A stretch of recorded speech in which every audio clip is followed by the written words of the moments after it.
Chris. And I'm Amanda. And this is Family Magic Weekly, where we are the rock salt that you sprinkle on the icy path to your vacation.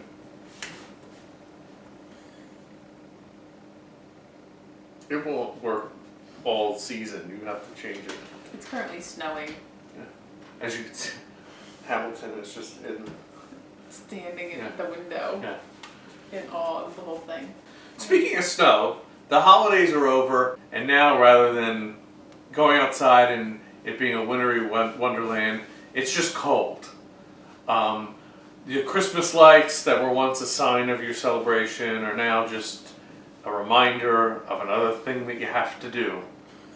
That is taking them down. You got to get rid of the tree. You have to put all the lights away. It's a feel-good video, everyone. So, what better way for us to create a topic for this week's video than to channel all that negative energy into more negativity? That's right, we're not making a negative a positive. We, this week, are discussing things that we don't like about each park at Walt Disney World. Now, these can be an attraction, they can be a restaurant, they can be anything. They can be a show.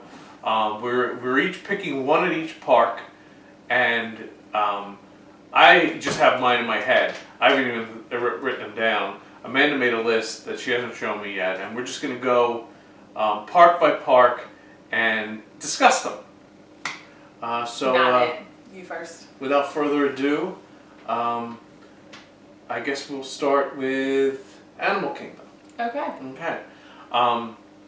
Okay, so the thing I don't like about Animal Kingdom is something that we actually kind of touched on last week. I don't like that when you walk into the park, you're immediately in a rainforest. It kind of looks like the fountain area of a 1970s mall in a way. It's just a lot of like Totally does. Yeah, big heavy green plants. It's kind of dank and depressing.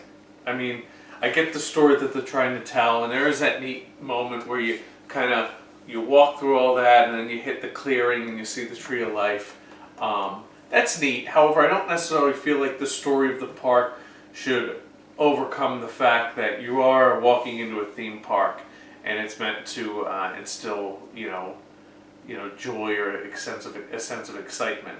This is kind of just like a weird jungle Central Park when you walk in, and it's just not, to me, it's not something that I think is their best work. I feel like in terms of when you walk into one of Disney's parks, I think it's, I don't want to say the worst because I do like the park, but I feel like it gives the worst first impression of any of the parks. So that's my first one. What thing do you dislike the most about Animal Kingdom? You know.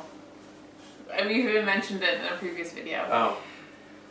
The ride dinosaur is my least favorite thing in Animal Kingdom. But then as I was thinking about it, I kind of piggybacked on that. The whole Dino Land USA area just does not sit well with me for some reason. I think it's too much of the carnival feel and less of the amusement park feel. And I feel like it's a huge wasted space. Like, it's very open and empty. So, like, I feel like there could be so much more. There's so much more potential with Dino Land USA. So, from what I understand about that area is that when they were building the park, they reached a point where they needed to sort of constrain budgets a little bit, and if it kind of seems like it's sort of a glorified carnival area, because it kind of is. Yeah. I think that when they initially built California Adventure out in Anaheim, that sort of Steel Pier area also had sort of carnival rides. I think it was the same sort of thing that they did. Oh, okay. I think that's, I've read that somewhere. I could be completely wrong. Yell at me if I am. But I believe that's sort of why it looks like that. I love the dinosaur ride. But yeah, I think I like the theming, like the idea of the theming that's out in California for that ride better. And I'd like to see that at Walt Disney World. Speaking of theming, you like this? Yeah, totally. Going for the Ebenezer Scrooge since we were talking negatives and misery. That's right. Yeah, so the dinosaur ride was where I started with my thing I didn't like, because I just think I prefer to see the Indiana Jones theming. And I think, like, it's just, I don't know, I've never been a fan of dinosaurs, but that's just me. A lot of people love it. Mine's always long. The one thing about it is it's very hard to find. Yeah. Didn't you get lost looking for it? Yeah, in general, it's one of the more difficult parks to navigate. Not that it really is difficult. It's just where for some reason, whenever I'm in there, where I think everything is, it's the other way. Yeah. Hollywood Studios was the hardest one for me to come up with a negative, because everything that I didn't like about Hollywood Studios has been recently removed. I'm really excited about the changes that are in store for Hollywood Studios, but sticking with something that is still there that I don't like, it's nothing that Disney can do to change it. I love Fantasmic. Hate all the bugs at that amphitheater? Would it be an amphitheater? Yeah, there's some amp to the theater. But, like, if you were there in summer, like, there's not enough bug spray in the world to take care of the bugs that are swarming around you during that show. And, like, to the point where I've been there with family and they've insisted that we leave because they couldn't handle the bugs. What's yours? So mine is more of a sort of a larger issue. When I find myself there lately, the thing I don't like is just how they've managed to let the park atrophy. Like I'm very excited about the things that are in store. It's sentimentally my favorite park because it was the first park I ever actually went into, the first time we ever went. And it has some of my most favorite rides, which we'll discuss those in another topic video. I'm not going to go into that. But in the meantime, while we're waiting for all the exciting stuff to happen, how could you let it get so depressing in areas? There's not a lot there. Like I recall the last time we were there, you taking William back to the room and me deciding to stay for the extra magic hours. I planned to ride Tower of Terror, Rock and Roller Coaster, and Star Tours, and also pop into the Primetime Cafe bar there. I forget what the name escapes me right now, and have a drink. So you're in the throes of extra magic hours, and half the park is closed. Yeah. You're literally walking through darkness to get to the Star Wars, and then their Star Tours. Then when you're swinging back around to the Primetime Cafe, they closed it. So part of that is why have the park open and no place to get a drink at all in a park that allows that. Additionally, how would you not see it coming? Like that you were going to run out of stuff to do with this park. Like it's not quite at that level of being embarrassing, but it's a little embarrassing how little there is to do at the park now. And I get that the Disney Star Wars presence is completely there, but I don't know. They just have a bunch of stormtroopers marching around during the day. That kind of kept that march of the stormtroopers is kind of a big nothing. Like it's just they just march out there and Captain Phasma marches around. They say a little thing and then they march out. It's really nothing to see. So with Epcot, my issue is more of an issue of layout. When you go to Epcot and you go into World Showcase, well, first of all, when we were planning to go initially, hi Hamilton. Say hi. So when we went initially and we're planning the trip, I was looking at the concept of World Showcase and I'm thinking, oh, this is neat. It's you have all these countries and you have a place to eat, sort of look at some scenery and ride a ride, and you do this in all these countries. So when you walk into World Showcase, you start on the left. You start with Mexico. You see You don't have to start on the the left. temple. Well, Some people we've start always on done it.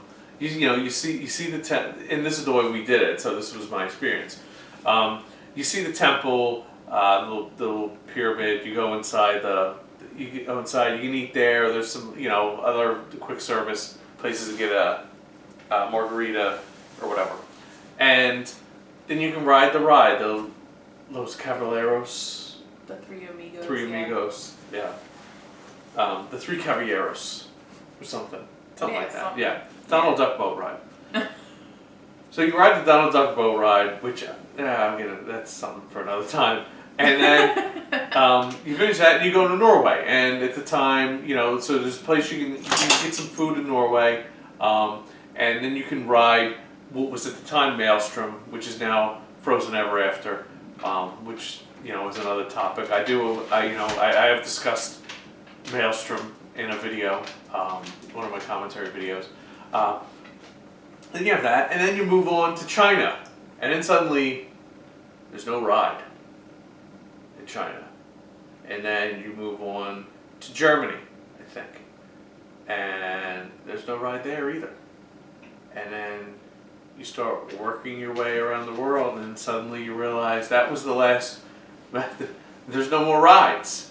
It really just sort of bugged me that in the World Showcase, where you have all these countries, and your first two countries on this side both established this idea of there being an attraction, and then the rest of the way around they sort of just cobble together some videos or some shows. I guess you could say in American Adventure you have a nice show there, but again, no more rides. And like I get that that's not what the World Showcase is necessarily all about, but I want to ride some rides.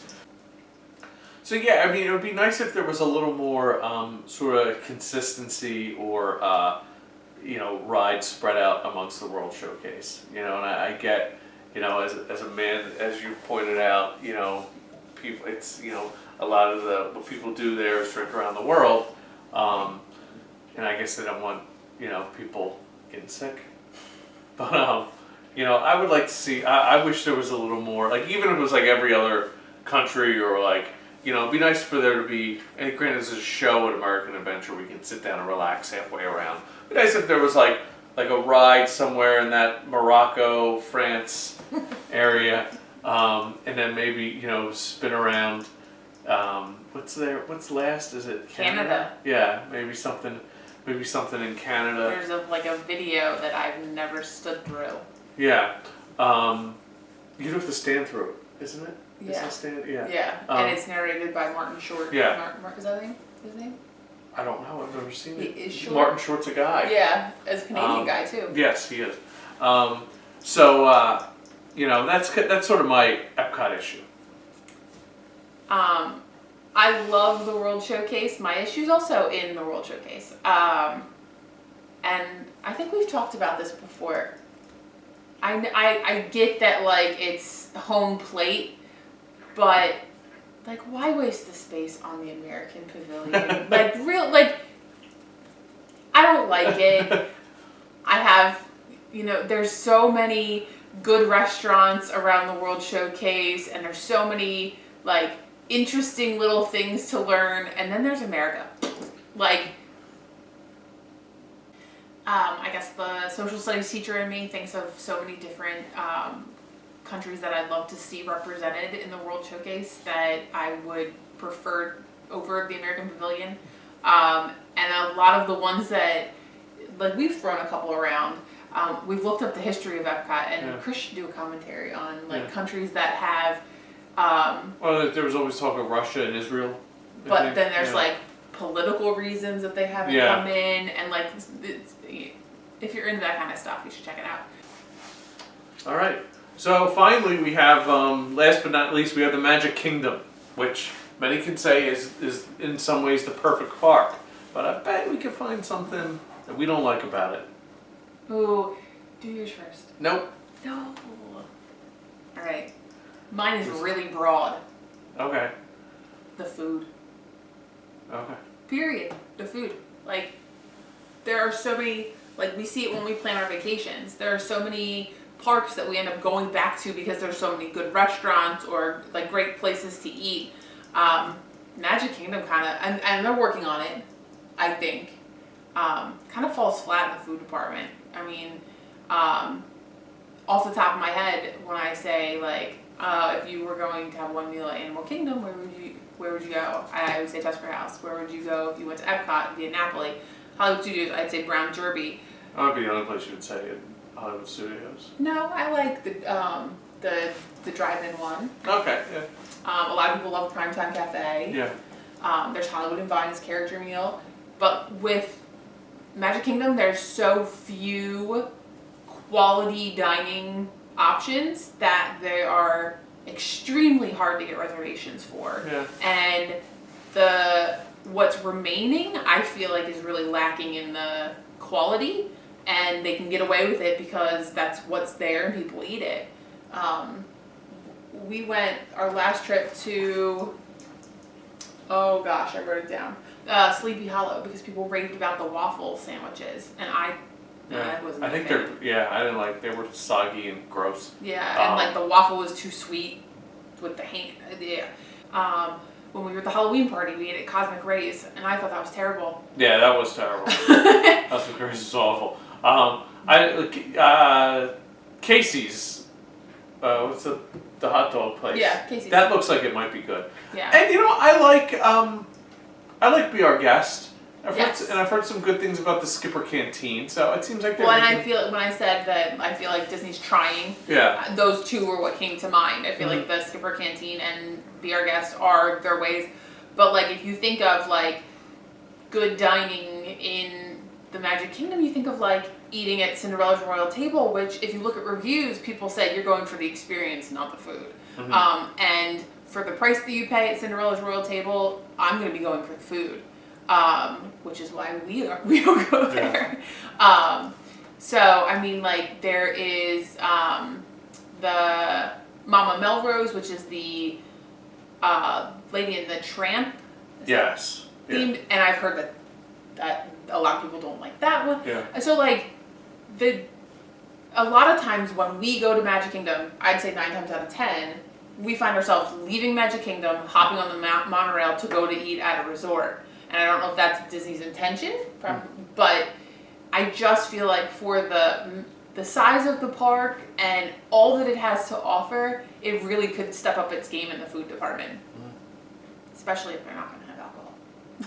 Which they are now. They are now. It's controversial. Yeah. People are heartbroken. They are.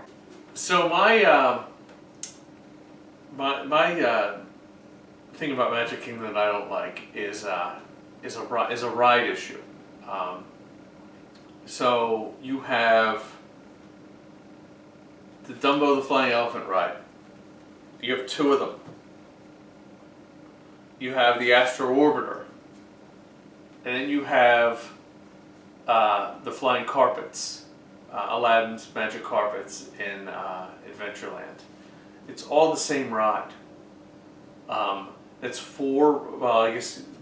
3 of the exact same ride in one amusement park, or one theme park. Excuse me. It's always kind of bugged me.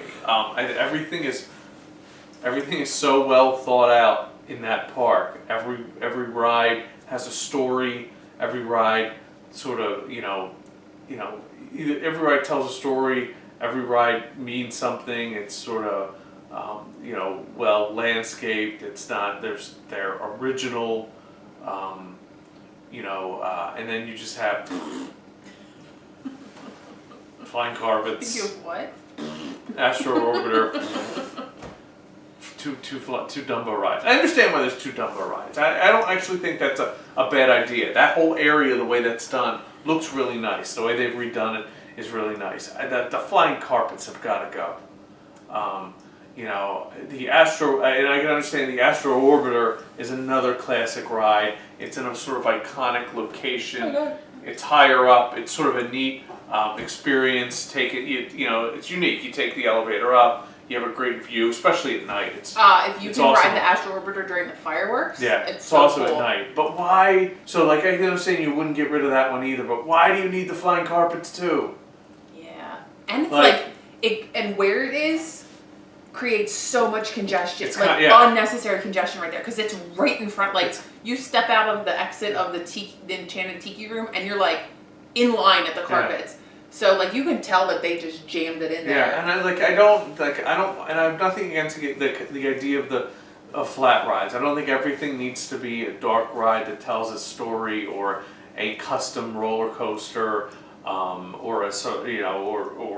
or anything that elaborate. I don't, I like the idea of there being some flat rides there for kids to ride, but I don't know, make it like a free fall type of ride, or make it For kids. well, yeah, like the like small day ones for kids. Frogs one, yeah. Yeah,